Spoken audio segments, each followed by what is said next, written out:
Hi guys, welcome to my YouTube channel. അങ്ങനെ അലിനയെ കുളത്തുപുഴയിലെ വീട്ടിലാക്കിയിട്ട് ബാലചന്ദ്രൻ തിരിച്ചു വരികയാണ് കേട്ടോ. അങ്ങനെ വീട്ടിൽ നിന്ന് ഇറങ്ങാൻ നേരത്ത് സ്റ്റാൻലിയോട് ബാലചന്ദ്രൻ പറയുന്നുണ്ട്, എൻ്റെ ഊന്നുവടിയാണ് ഇവളെ ഞാൻ ഇവിടെ ആക്കി പോവാണ്. ഇനി എന്നാ ഊന്നുവടി വീഴുമെന്ന് എനിക്ക് അറിയില്ല. എന്തായാലും പൊന്നുപോലെ നോക്കണം അവളെ. എന്ന് നിങ്ങൾക്ക് വേണ്ടാന്ന് തോന്നുന്നോ, എന്ന് അവൾ ഭാരമായിട്ട് തോന്നുന്നോ, അന്ന് എന്നെ ഏൽപ്പിക്കണം. ഞാൻ രണ്ട് കൈ നീട്ടി അവളെ സ്വീകരിക്കും എന്ന് പറയാൻ കേട്ടോ. അത് കേൾക്കുമ്പോൾ അലീനെ പൊട്ടി കരയാണ്. അവൾക്ക് സഹിക്കാൻ പറ്റുന്നില്ല തൻ്റെ അച്ഛനെ പിരിയാൻ. സ്റ്റാൻലി ആണെങ്കിലും സങ്കടത്തോടെ നിൽക്കുകയാണ്. അപ്പോൾ സ്റ്റാൻലിക്ക് മനസ്സിലാവുന്നുണ്ട് എത്രമാത്രം ആ അച്ഛനും മകളും പരസ്പരം സ്നേഹിക്കുന്നുണ്ടെന്ന്. സ്വന്തം അല്ലെങ്കിൽ പോലും അവർ എത്രമാത്രം സ്നേഹിക്കുന്നുണ്ടെന്ന് അയാൾക്ക് മനസ്സിലാവാണ് കേട്ടോ. കൂടെ തന്നെ അലീനെ ഭയങ്കരമായിട്ട് കരയുന്നുണ്ട്. അങ്ങനെ ബാലചന്ദ്രൻ അവളെ കെട്ടിപ്പിടിച്ചിട്ട് യാത്ര പറഞ്ഞ് ഇറങ്ങുകയാണ്. അത് അവൾക്ക് ഒട്ടും സഹിക്കാൻ പറ്റുന്നില്ല കേട്ടോ. അത്രയും നേരം ഉണ്ടായിരുന്നൊരു സുരക്ഷിതത്വം അവളെ വിട്ട് പോകുന്ന പോലെ അവൾക്ക് തോന്നുകയാണ്. അങ്ങനെ അവൾ പിറകെ ചെന്നിട്ട് അച്ഛാന്ന് വിളിക്കുകയാണ്. അങ്ങനെ ബാലചന്ദ്രൻ പറയുന്നുണ്ട്, മോൾ എന്തിനാ വിഷമിക്കുന്നത്? അപ്പോൾ അവൾ പറയുന്നുണ്ട്, അച്ഛൻ ഞാൻ അച്ഛൻ്റെ കൂടെ പോന്നോട്ടെ അച്ഛ, എനിക്ക് പേടിയാവുന്നു. ഇപ്പം ഈ അച്ഛനാണെങ്കിൽ തന്നെ അതെൻ്റെ സ്വന്തം അച്ഛനാണെങ്കിൽ പോലും എത്ര ആൾക്കാരെ ബോധിപ്പിക്കണം, എന്തൊക്കെ കാര്യങ്ങൾ തെളിയിക്കണം സ്വന്തം മകളാണെന്ന് പറയാൻ. പക്ഷേ എൻ്റെ അച്ഛൻ എന്നെ പൊന്നു പോലെ നോക്കിയില്ല ഇത്രയും കാലം. ഒന്നുമില്ലാതെ എന്നെ നോക്കിയില്ലേ, അതെന്നെ വലിയ കാര്യം. ഇപ്പോൾ കണ്ടില്ലേ, എന്നെ ഏറ്റവും സുരക്ഷിതമായൊരു കണ്ടെത്തിയിട്ട് എന്നെ ഇവിടെ ആക്കുകയും ചെയ്തില്ല എൻ്റെ അച്ഛൻ. ഞാൻ എൻ്റെ അച്ഛൻ്റെ കൂടെ വന്നോട്ടെ, ഞാൻ വേറെ എവിടെയെങ്കിലും നിന്നോളാം, എവിടെയെങ്കിലും ജോലിക്ക് നിന്നോളാം, എനിക്കിവിടെ നിൽക്കേണ്ട അച്ഛൻ. എനിക്ക് തോന്നുന്നു എന്തൊക്കെയോ പ്രശ്നങ്ങൾ വരാൻ പോകുന്നെന്ന്. അത് കേൾക്കുമ്പോൾ ബാലചന്ദ്രന് ഭയങ്കര സങ്കടമാവുന്നുണ്ട്. നീ എന്തിനാ മോളെ പേടിക്കുന്നത്? നീ ഏറ്റവും സുരക്ഷിതമായിരിക്കുന്ന സ്ഥലത്തല്ല അച്ഛനാക്കി തന്നെ, നിൻ്റെ സ്വന്തം അച്ഛൻ്റെ അടുത്തല്ല ആക്കി തന്നെ, പിന്നെ നീ എന്തിനു പേടിക്കണം എന്നിങ്ങനെ പറയാണ് കേട്ടോ. അപ്പോൾ അവൾ പറഞ്ഞിട്ട്, എനിക്ക് അറിയില്ല അച്ഛാ, എനിക്ക് സങ്കടം വരുന്നു. അത് കേൾക്കുമ്പോൾ ബാലചന്ദ്രൻ പറയുന്നുണ്ട്, നിനക്ക് എന്ത് വിഷമമുണ്ടെങ്കിലും നീ അച്ഛനെ വിളിക്കണം. നിനക്ക് എന്തെങ്കിലും പ്രശ്നം ഇവിടെ തോന്നുകയാണെങ്കിൽ അപ്പം നീ അച്ഛനെ വിളിക്കണം. ആ ഒരൊറ്റ കോളിൽ ഞാനിവിടെ പറഞ്ഞെത്തും എന്ന് പറയാൻ കേട്ടോ. അപ്പോൾ അവൾ ഭയങ്കരമായിട്ട് സങ്കടപ്പെട്ട് കരയാണ്. എന്നിട്ട് പറയുന്നത്, അച്ഛാ, കാട്ടിൽ ഞാൻ ഒറ്റയ്ക്ക് അകപ്പെട്ട പോലെ എനിക്ക് തോന്നുന്നു. അതും കൂടെ കേൾക്കുമ്പോൾ ബാലചന്ദ്രൻ്റെ പിടി വിട്ട് പോവാണ്. അങ്ങനെ കരഞ്ഞുകൊണ്ട് അവളോട് യാത്ര പറഞ്ഞ് ബാലചന്ദ്രൻ തിരിച്ചു പോരാണ്. ബാലചന്ദ്രൻ കാറ് കയറി പോയതും സ്റ്റാൻലി ആൻ്റപ്പനോട് പറയുന്നുണ്ട്, എൻ്റെ മകൾക്ക് റൂം കാണിച്ചു കൊടുക്കുന്നു. അങ്ങനെ ആൻ്റപ്പൻ അവളെ വിളിക്കുന്നുണ്ട് കേട്ടോ. അങ്ങനെ അവളെയും കൂട്ടി റൂമിലേക്ക് പോകുന്ന സമയത്ത് അലിനയ്ക്ക് ആകെ ഭയം തോന്നുകയാണ്. കാരണം സ്വന്തം അച്ഛൻ്റെ അടുത്താണെങ്കിൽ പോലും അവൾക്ക് എവിടെയോ ഒറ്റപ്പെട്ട പോലത്തെ ഒരു ഫീലാണ് തോന്നുന്നത്. അവൾക്ക് ഭയങ്കരമായിട്ട് സങ്കടം വരുന്നുണ്ട്.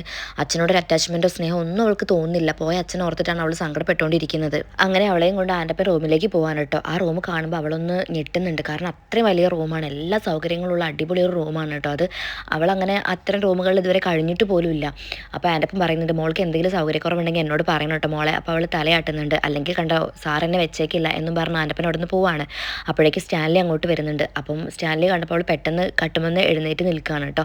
എന്നിട്ട് തല താത്തി ഇങ്ങനെ നിൽക്കുമ്പോൾ സ്റ്റാൻലി പറയുന്നുണ്ട്, മോൾക്ക് എന്തെങ്കിലും ആവശ്യമുണ്ടെങ്കിൽ പറയണം, ഡ്രസ്സും കാര്യങ്ങളൊന്നും ഞാൻ വാങ്ങിയിട്ടില്ല, എനിക്കറിയില്ല നീ ഏത് തരം ഡ്രസ്സാണ് ഇടാന്നൊന്നും, അപ്പോൾ നമുക്ക് പോയി വാങ്ങാം കേട്ടോ എന്ന് പറയുമ്പോൾ അവൾ മെല്ലെ തലയാട്ടുന്നുണ്ട്. തലയാട്ടിയെങ്കിൽ അവൾ പിന്നെ മറുപടി പറയുന്നുണ്ട് കേട്ടോ, എനിക്ക് ഡ്രസ്സുകളൊന്നും വേണ്ട, എൻ്റെ കയ്യിൽ അത്യാവശ്യത്തിനുള്ള ഡ്രസ്സുകളൊക്കെ ഉണ്ട്. പിന്നെ അത് മാത്രമല്ല, ഞാൻ ഇത്രയും കാലം ഒരുപാട് അനുഭവിച്ചിട്ടുണ്ട്. എനിക്ക് ചില സമയങ്ങളിൽ ഡ്രസ്സ് പോലും ഉണ്ടായിട്ടില്ല. അതും കീറി പറഞ്ഞ ഡ്രസ്സുകൾ ഞാൻ ഇട്ടിട്ടുണ്ട്. അപ്പോൾ അന്നൊന്നും എനിക്ക് വില കൂടിയ വസ്ത്രങ്ങളോ അല്ലെങ്കിൽ നല്ല വസ്ത്രങ്ങളോ ഒന്നും കിട്ടിയിട്ടില്ല. അതുകൊണ്ട് എനിക്ക് ഇപ്പോഴത് വേണ്ട എന്ന് പറയാണ് കേട്ടോ. ഒരു നീരസത്തോടു കൂടിയാണ് അവൾ ഈ പറയുന്നത്. അതൊരു തരം പ്രതിഷേധമാണ് കേട്ടോ. കാരണം തന്നെ അവർ രണ്ടുപേരും ഉണ്ടാക്കിയിട്ട് തന്നെ എവിടെയോ ഇട്ട് അവർ പോയി എന്നാണ് അവളുടെ മനസ്സിൽ.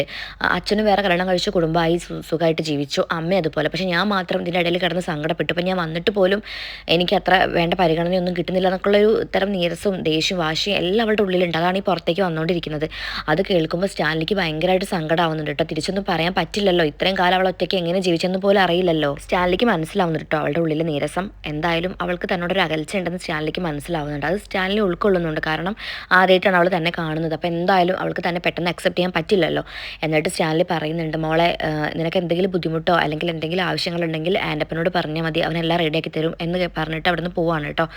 അങ്ങനെ അലീന പുതിയൊരു സാമ്രാജ്യത്തിലേക്ക് എത്തപ്പെടുകയാണ്. അവളുടെ ജീവിതം എങ്ങനെയാവും നമുക്ക് കണ്ടറിയാം. ഇനി അവൾ എന്തൊക്കെ അനുഭവിക്കാൻ കിടക്കുന്നു, അല്ലെങ്കിൽ ഇനി അവൾക്ക് സ്നേഹത്തോടെയുള്ള പരിഗണനകളാണോ, അല്ലെങ്കിൽ വീണ്ടും പഴയ പോലെ അവളെ ആട്ടി അകറ്റുന്ന സാഹചര്യങ്ങളാണോ ഉണ്ടാവുക എന്നൊക്കെ നമുക്ക് കണ്ടു തന്നെ അറിയാം. ബാലചന്ദ്രനാണെങ്കിൽ പോകുന്ന വഴിക്ക് ഇങ്ങനെ ഓരോന്ന് ആലോചിച്ചുകൊണ്ടിരിക്കുകയാണ് കേട്ടോ. അലീനയത്തുള്ള നല്ല നല്ല നിമിഷങ്ങളൊക്കെ മനസ്സിലിങ്ങനെ ആലോചിച്ചുകൊണ്ടിരിക്കുകയാണ്. എന്നിട്ട് സങ്കടത്തോടെ അങ്ങനെ ഓർക്കുന്നുണ്ട്, അവൾ എൻ്റെ ഒരു കരുത്തായിരുന്നു, എനിക്ക് നഷ്ടപ്പെട്ടു. പക്ഷെ അവൾ ഇത്ര പെട്ടെന്ന് എനിക്ക് നഷ്ടപ്പെടുന്നു ഞാൻ ഒരിക്കലും വിചാരിച്ചില്ല എന്നൊക്കെ ഇങ്ങനെ കരഞ്ഞുകൊണ്ട് ഓർത്തുകൊണ്ടിരിക്കുകയാണ്. വൈജി ആണെങ്കിൽ നെടുമ്പുരക്കിലെ വീട്ടിലെ എല്ലാവരെയും അടക്കി ഭരിച്ചുകൊണ്ടിരിക്കുകയാണ് കേട്ടോ. കൃഷ്ണയോട് ചോദിക്കുന്നുണ്ട്, ഞാൻ പറഞ്ഞ കാര്യം നീ ചെയ്തോ എന്ന് പറഞ്ഞിട്ട് ചൂടാവാണ്. രോഹിത്തിനോട് ചോദിക്കുന്നുണ്ട്, ആ നാശൂലം പിടിച്ചവളുടെ സാധനങ്ങൾ നിങ്ങൾ കത്തിച്ചോ, നശിപ്പിച്ചോ, ഒന്നും ചെയ്തില്ലേ എന്നൊക്കെ പറഞ്ഞിട്ട് ഇങ്ങനെ ഭയങ്കരമായിട്ട് അവർ ഷൗട്ട് ചെയ്യാണ്. അപ്പോൾ കൃഷ്ണ പറയുന്നുണ്ട്, അമ്മയ്ക്ക് എന്തിൻ്റെ പ്രശ്നമാണ്, ചേച്ചി ഇവിടുന്ന് പോയി ഓക്കെ, പക്ഷേ ചേച്ചിയുടെ സാധനങ്ങളൊക്കെ ഇതിനെ നശിപ്പിക്കുന്നത്. അത് കേൾക്കുമ്പോൾ വൈജയ്ക്ക് നല്ല ദേഷ്യം വരുന്നുണ്ട്. നശിപ്പിക്കണം, അവളുടെ ഭരണമായിരുന്നല്ലോ ഇവിടെ, ഇനി ഇത് എൻ്റെ ഭരണം, അത് എൻ്റെ വീട്, അവിടെ എൻ്റെ കാര്യങ്ങൾ മാത്രമേ ഉണ്ടാവാൻ പാടുള്ളൂ, അവളുടെതൊന്നും ഉണ്ടാവാൻ പാടില്ല, എല്ലാം കത്തിക്കണം.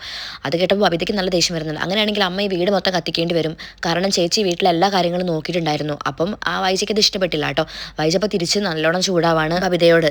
ഞാൻ വന്നപ്പോഴേ ശ്രദ്ധിക്കുന്നുണ്ട്, നിനക്ക് എന്നോടൊരു തർക്കുത്തരം പറച്ചില്ല, ഞാൻ ശരിയാക്കി തരാം നിന്നെ എന്ന് പറഞ്ഞിട്ട് ഭവിതയോട് വീണ്ടും വീണ്ടും ചൂടായും കൊണ്ടിരിക്കുകയാണ് കേട്ടോ. അത്രയൊരു ദേഷ്യമുണ്ട്. കാരണം എല്ലാവരും അലിനയെ സപ്പോർട്ട് ചെയ്യുന്നത് വൈജയ്ക്ക് ഒരിക്കലും സങ്കല്പിക്കാനോ അല്ലെങ്കിൽ ഒരിക്കലും അക്സെപ്റ്റ് ചെയ്യാനോ പറ്റുന്നില്ല. അതാണ് കാര്യം. എന്തായാലും നമുക്ക് കണ്ടറിയാം ഇനിയിപ്പോൾ ബാലചന്ദ്രൻ വീട്ടിലെത്തുന്ന സമയത്ത് വൈജയായിട്ട് എങ്ങനെയായിരിക്കും, വൈജയനെ സ്വീകരിക്കുമോ ഇല്ലയോ എന്നൊക്കെ നമുക്ക് കണ്ട് തന്നെ അറിയാം. അപ്പോൾ എൻ്റെ ചാനൽ ആദ്യമായിട്ട് കാണുന്നവരാണെങ്കിൽ സപ്പോർട്ട് ചെയ്യാൻ ഒരിക്കലും മറക്കരുത് കേട്ടോ. Okay bye, thank